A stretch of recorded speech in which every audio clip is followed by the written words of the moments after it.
Hey guys, Justin here. I'm just going to run you through the chest and bicep session for your neurological max strength phase. So obviously our focus is on intensity with great execution. So upping the weights but keeping great form. Make sure you use the intent and the tempos to help drive the stimulus that we're looking for today. So warm up, 5 minutes, bike, rower, cross trainer, whatever you need to get the heart rate going up to 120 beats per minute. If you need to use a foam roller, do your thoracic spine, your upper back, your pecs, and anything else you need. But our main focus today is going to be to complete a few warm-up sets on the machine bench press that we're going to use in the workout. So we want to prime the nervous system, warm the joints up, warm the muscles up, and use the skill that we're going to use in the working sets, the 6 sets of 6. So for our 6 sets of 6 today, we've got the hammer strength plate-loaded chest press machine. Ideally, I really like this machine as it gets considerably heavier at the top as you press out, which is perfect for us to drive that nervous system or neurological adaptation today of firing off more motor units. So at the bottom, it'll be a little bit lighter and then we can accelerate hard into it. So we can have a decent amount of load onto it and almost use that momentum, but the weight is going to limit our momentum as it kicks in at the top. So note the tempos, guys. 3-1-x-0. Control the negative for 3 seconds, pause, take out that passive tension at the bottom, and then explode hard back into that weight again, and then no rest at the top. Your reps in reserve, sets 1 to 4, you're allowed up to 2 reps in reserve. Sets 5 and 6, I want 1, or I want you to fail on that last rep.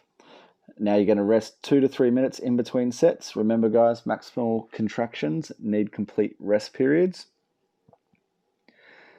Then your superset after that, after your 6 sets of 6, we've got incline dumbbell press with your PEC Fly machine. So we're hitting a complete resistance profile across 2 exercises. One's more focused on the lengthened position and the PEC Fly being more dominant in the short position, or I wanting you to focus on getting hard into that short position.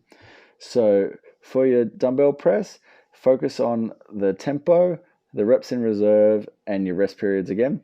So your tempo is going to be a 3-second negative. Control the bottom, take all the momentum out, and then explode up. So imagine you're trying to push yourself hard back into the bench, and then no rest at the top. Reps in reserve, for the first 5 sets, you're allowed 1 rep in reserve. That last set, I want you to take it to failure.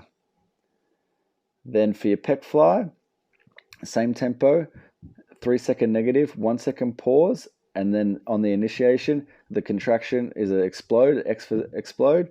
Then focus on trying to finish that rep hard. Even if you maintaining great form, you might not be able to do a complete rep, but you can finish with partials as well, guys.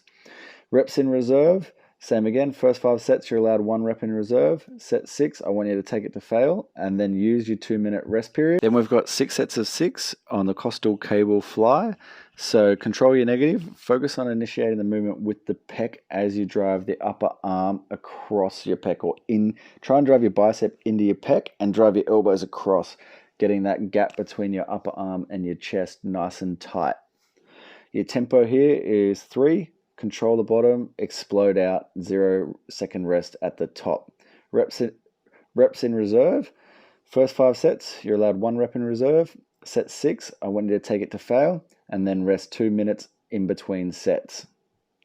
Then we've got 6 sets of 6 on the semi-supinated mid-grip bicep curl.